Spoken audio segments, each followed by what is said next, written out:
एक छोटे से गांव में गौतम और उसकी बहन आराध्या अपने मंगल चाचा के घर गर्मियों की छुट्टियां बिताने आए थे। शहर की भाग दौड़ से दूर गांव की हरी भरी शांति उन्हें अपनी ओर खींच रही थी। मंगल चाचा का घर गांव के बीचों बीच था। मिट्टी की दीवारों वाला ऊपर से छप्पर डाला हुआ और सामने एक छोटा सा बरामदा जहां शाम को ठंडी हवा के झोंके आते थे। लेकिन पहले ही दिन गौतम और आराध्या को लगा कि गांव का माहौल कुछ अजीब सा है। लोगों की चुप्पी और उनके चेहरों पर छाई उदासी कुछ कह रही थी। शाम ढलते ही बरामदे पर बैठकर बातें शुरू हुईं। चाचा, ये गांव तो बड़ा सुकून भरा लगता है। हवा में मिट्टी की खुशबू, दूर कहीं भैंसों की घंटियां और ये सन्नाटा। शहर में तो ऐसा कुछ मिलता ही नहीं। पर एक बात समझ नहीं आई, ये लोग इतने चुपचाप क्यों रहते हैं? कोई हंसता बोलता नहीं, सब अपने में खोए हुए से लगते हैं। गौतम, गांव की शांति बाहर से ही अच्छी लगती है बेटा। जो बाहर से दिखता है वो अंदर का सच नहीं होता। यहाँ की हवा में सुकून है, पर लोगों के दिलों में कुछ ऐसा दबा है जो बाहर नहीं आता। अंदर की बातें मतलब क्या चाचा? कुछ छुपा हुआ है क्या? यहाँ कोई पुरानी कहानी, कोई राज? आप कुछ तो बताइए। हम तो यहाँ नए हैं, हमें क्या पता। कुछ तो है बेटी जो सालों से दबा हुआ है। यहाँ के लोग इसे जानते हैं पर कोई बोलता नहीं, जैसे कोई अनकहा डर हो जो सबके मुंह पर ताला लगा देता है। गांव के पुराने तालाब की बात है गौतम। वो तालाब अब सूख चुका है, पर कहते हैं वहाँ कुछ ऐसा हुआ था जिसके बाद से लोग उस तरफ जाते ही नहीं। उसकी चर्चा तक करने से कतराते हैं। तालाब वो कहाँ है चाचा? हमें दिखाओ ना। सूखा तालाब तो और भी मजेदार लगता है। क्या पता वहाँ कुछ देखने लायक हो। नहीं बेटी, वहाँ जाना ठीक नहीं। लोग कहते हैं वहाँ अजीब अजीब सी आवाजें आती है। कभी हवा की सनसनाहट, कभी पानी की छप-छप, जबकि पानी तो वहाँ बचा ही नहीं। मैं नहीं चाहता कि तुम दोनों वहाँ जाओ। आवाजें?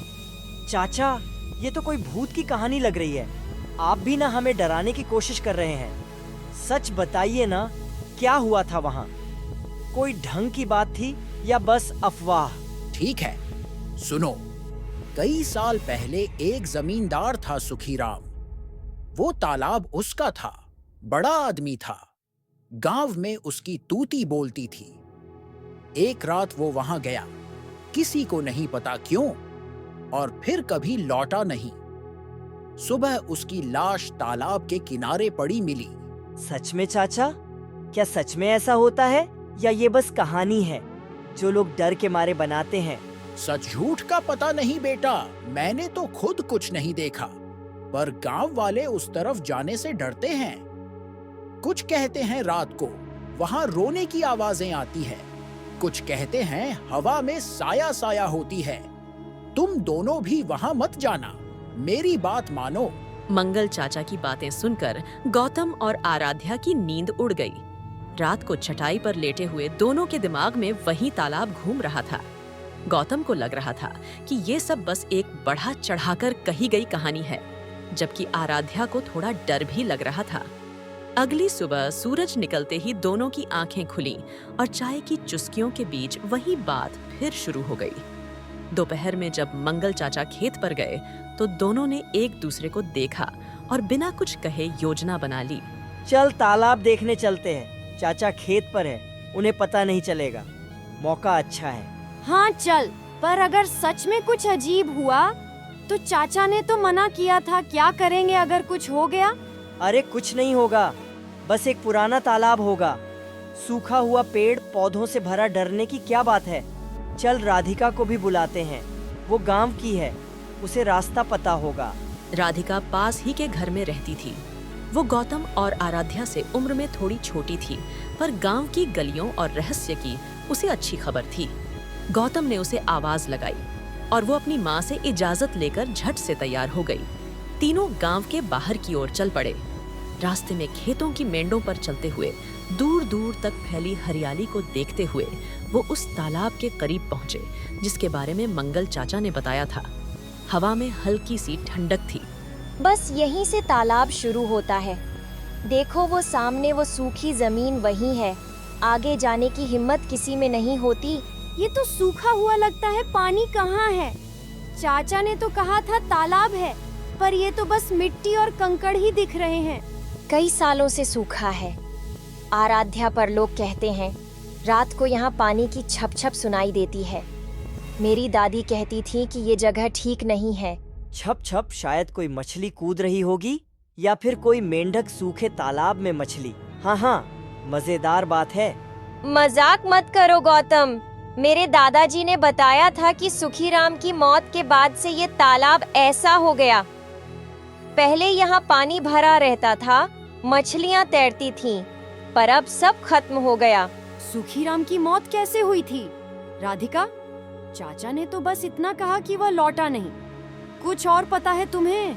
किसी को ठीक से पता नहीं, बस इतना पता है कि वह रात को यहाँ आए थे। अकेले सुबह उनकी लाश तालाब के किनारे मिली थी। कुछ कहते हैं वह डूब गए, कुछ कहते हैं किसी ने उन्हें मार दिया, पर सच कोई नहीं जानता। लाश? फिर तो कोई हादसा हुआ होगा। शायद गिर गए हों या नशे में कुछ हो गया हो।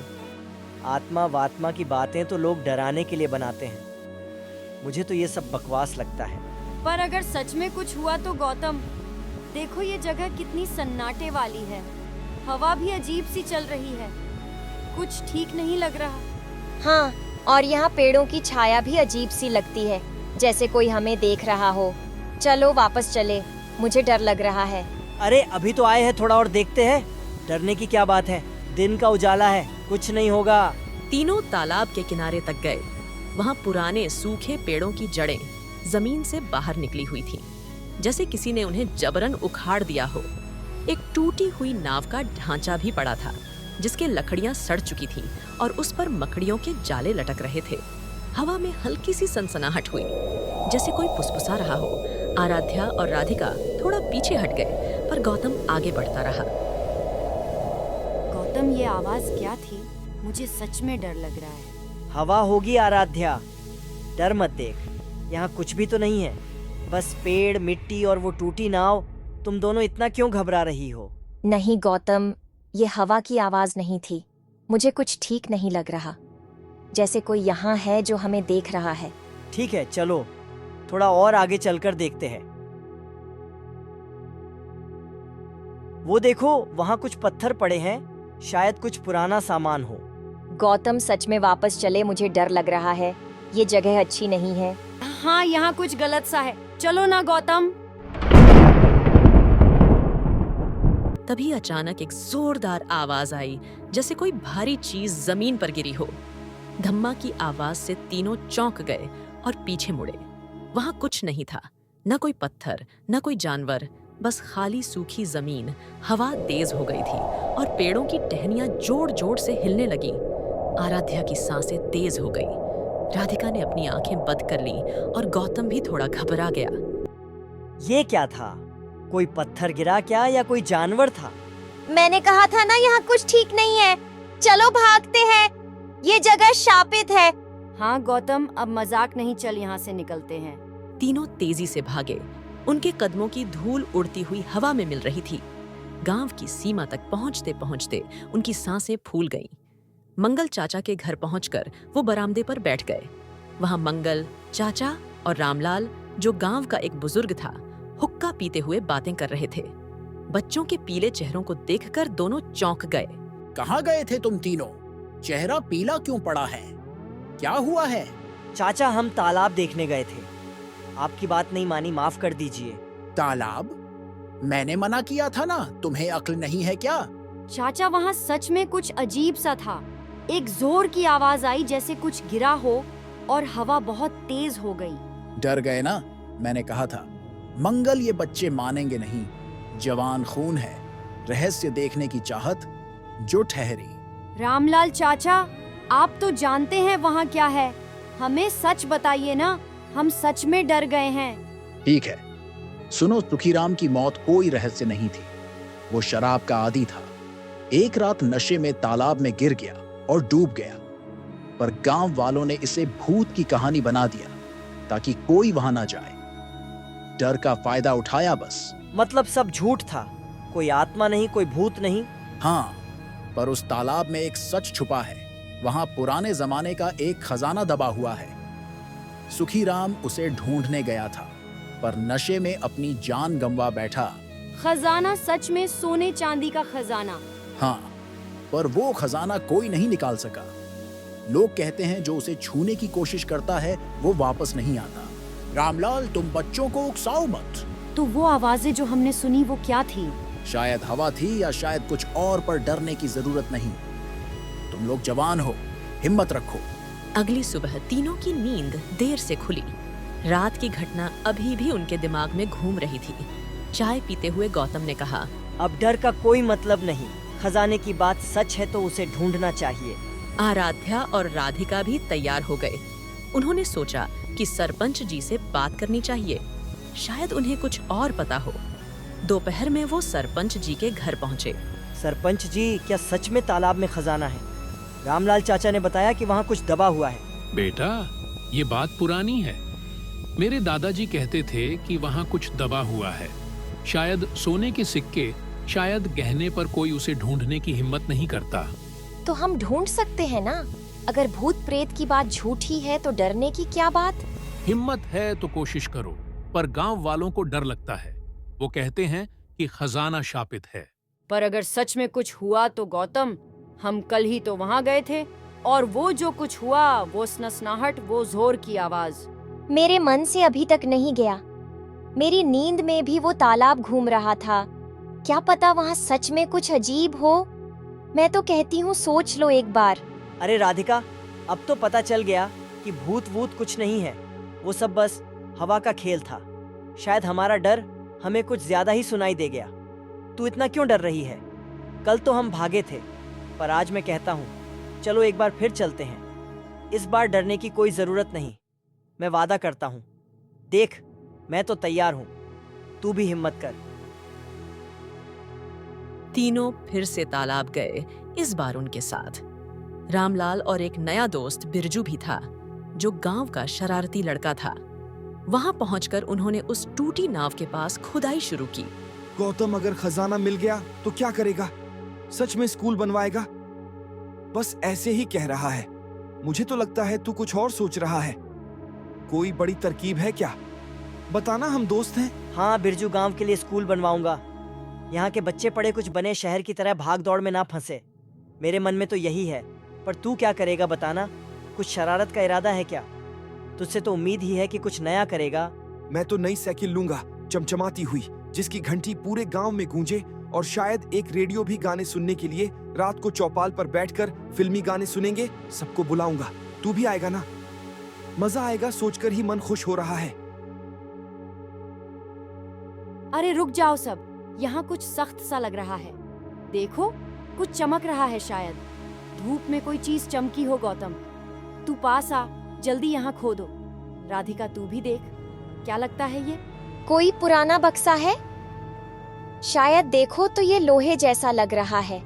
जल्दी और खोदो, पता नहीं क्या निकले। रामलाल चाचा, आप भी आइए, ये तो कुछ बड़ा लग रहा है। मेरे तो हाथ कांप रहे हैं उत्साह से। अरे ये तो वही लोहे का बक्सा है जो मेरे दादाजी ने बताया था। वो कहते थे कि तालाब के नीचे कुछ छुपा है। बच्चों ने कमाल कर दिया, सच में हिम्मत दिखाई। मैं तो सोच भी नहीं सकता था कि तुम इतना आगे बढ़ जाओगे। मेरे दादाजी होते तो तुम्हें गले लगा लेते। थोड़ी और मेहनत के बाद उन्होंने एक पुराना लोहे का बक्सा निकाला। उसे खोलते ही उसमें सोने के सिक्के और कुछ पुराने गहने चमक उठे। गांव में यह खबर आग की तरह फैल गई। लोग दौड़ते हुए आए और सरपंच जी भी मौके पर पहुंच गए। तुम बच्चों ने कमाल कर दिया। यह खजाना गांव की भलाई के लिए इस्तेमाल होगा। मैंने कभी सोचा नहीं था कि यह पुरानी कहानी सच निकलेगी। तुम सब की हिम्मत को सलाम है। गौतम, आराध्या, राधिका, बिरजू, तुम चारों ने गांव का नाम रोशन कर दिया। देखा, आराध्या, डरने से कुछ नहीं होता। हिम्मत से काम लेना चाहिए। अगर हम कल डर कर भाग गए होते तो ये दिन न देख पाते। मैं तो कहता हूँ जो डरता है वो हारता है। तू भी अब ये बात मान ले। हाँ गौतम, पर अगली बार तू पहले बताना कि खजाना ढूंढने जा रहे हैं। मैं डर के मारे मर ही न जाऊं। कल तो मेरी सांस अटक गई थी। आज भी जब खुदाई शुरू की तो थोड़ा डर लग रहा था, पर अब मजा आ रहा है।